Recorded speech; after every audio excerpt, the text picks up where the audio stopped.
Just arriving in Dallas, Fort Worth. First leg. And it is, you can feel the temperature is so cold. It was like a nice hot and balmy sort of 28, 29 in Miami.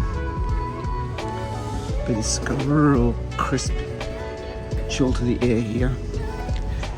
So I have to figure out, I have to get my bag and then I have to recheck in to get my next flight. How I'm gonna do that, I'm not sure.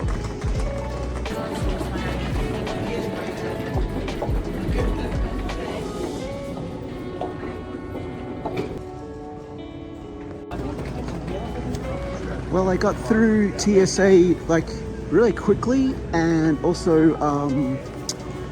they were really friendly. She even asked me how my day was going. Not like Miami, it was just insanely busy there.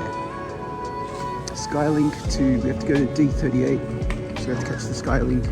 Yeah, and I didn't even need to go to the bag tag area.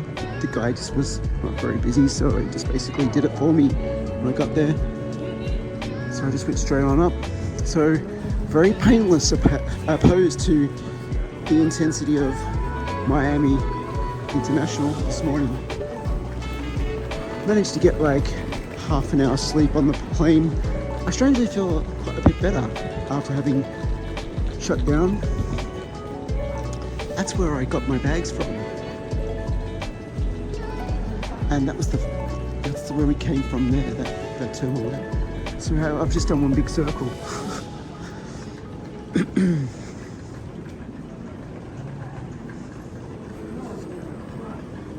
To the Skylink.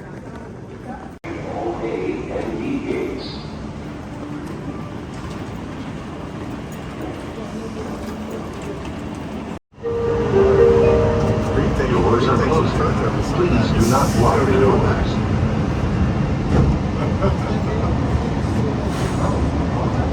Please hold on.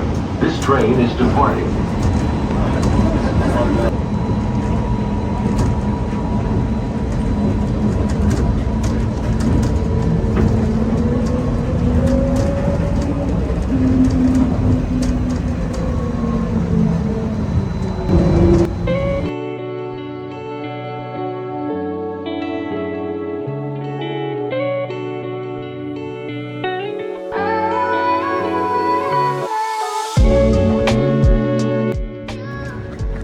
Hello, just arrived in San Antonio and it's about 10 degrees. I'm still in my shorts from Miami actually. Couldn't be bothered changing, I need food. So this is the Riverwalk. And they said that restaurants are up this way.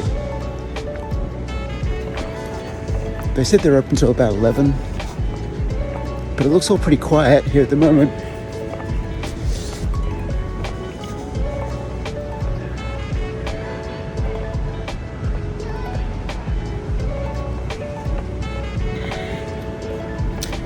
They said there's a bunch of restaurants up here. We shall see. Shops, restaurants.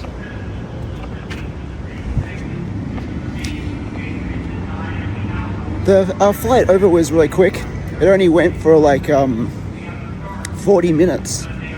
We went up. It's like going, from London to Paris. You go up, and then as soon as you go up, you come straight back down. So, yeah, that was pretty cool. But I'm not gonna lie, I am exhausted after the whole ship crew. Hi. So we're gonna get some food now, and then have a hot shower, and then I'm going to go to bed because I'm exhausted. It's kind of cool though.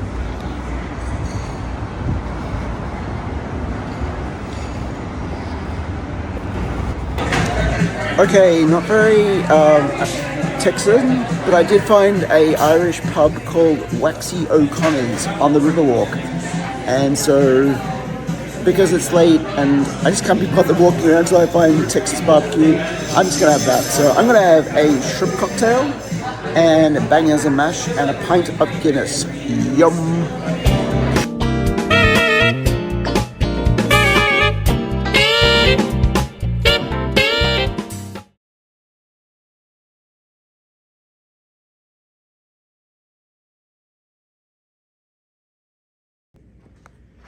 Well, good morning, San Antonio, but it is not a good morning. It is bucketing down with rain.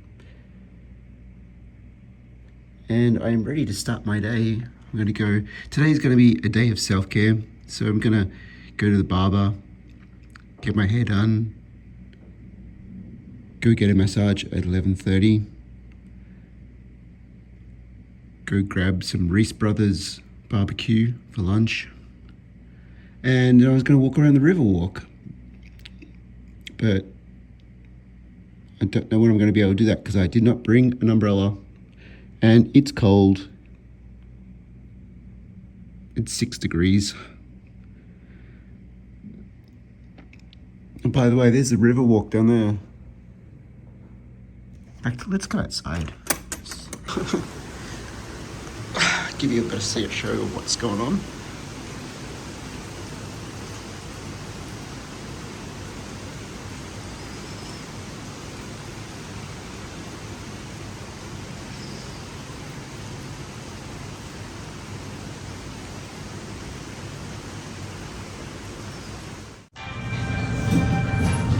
Oh, those numbers.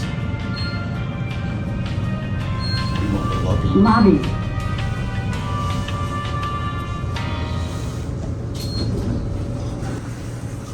So this is the Holiday Inn. It's in downtown. It's the tourist area, the business area. It's an older style. You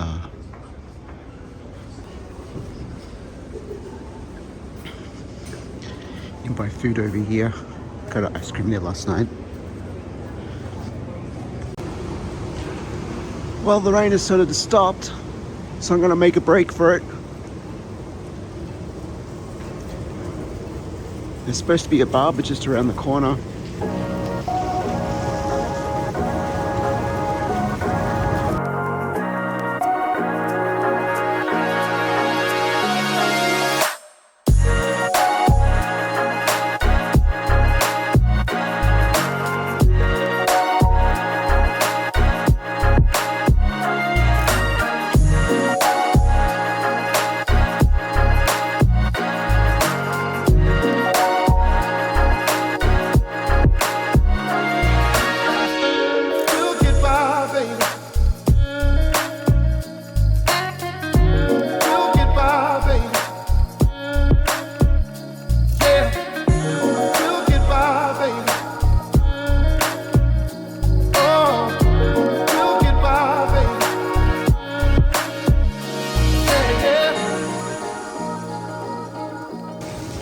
Got a bit of a Melbourne vibe, this street.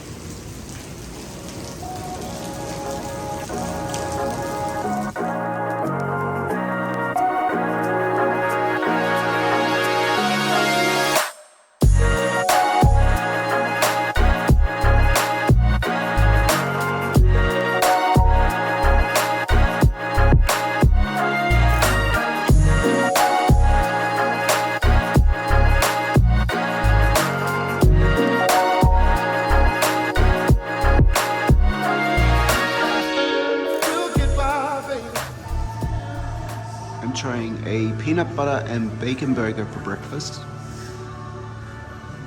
We've got a lot of yummy food here.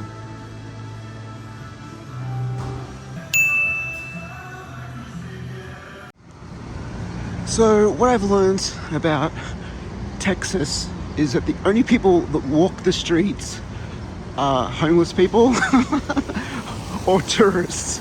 And there's not that many tourists here in San Antonio. Look, there's not one person. Not one person! Because everybody else either Ubers it or they drive. Really strange.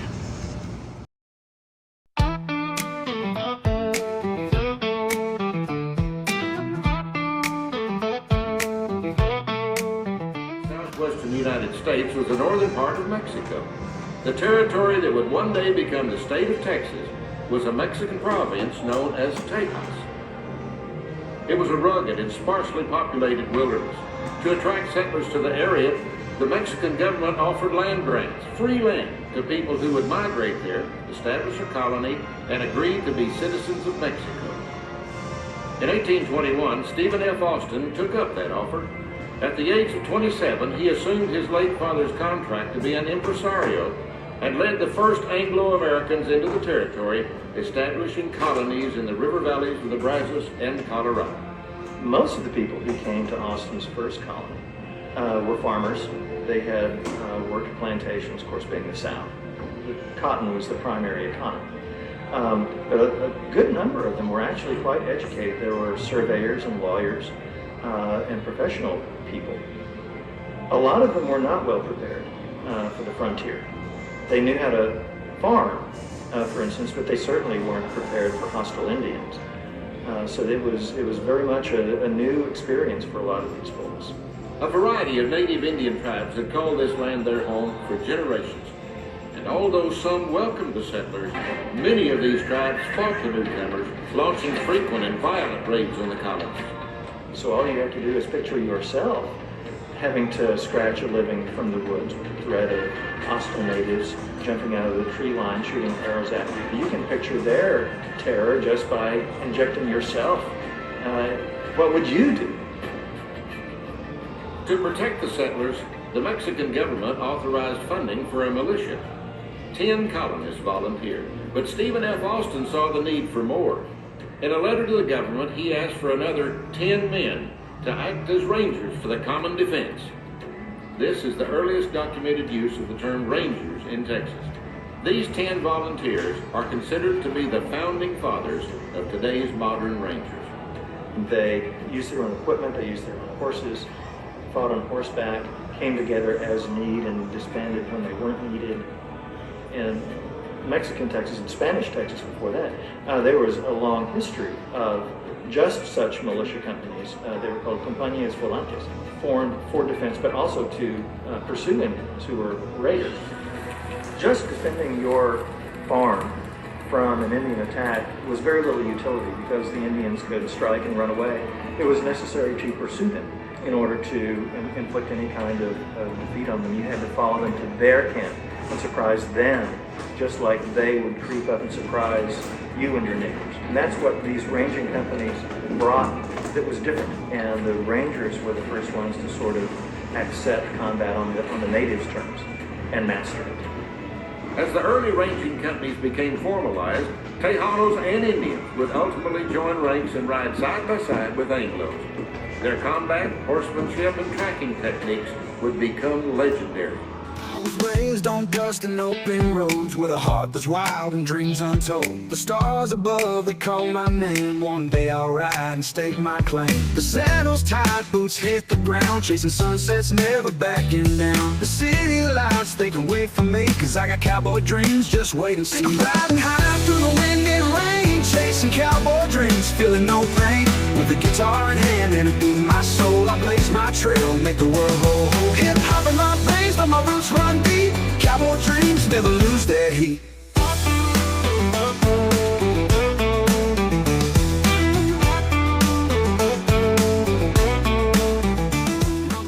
Well, there's the sheriff's office, and right next door is a county jail. Let's have a look.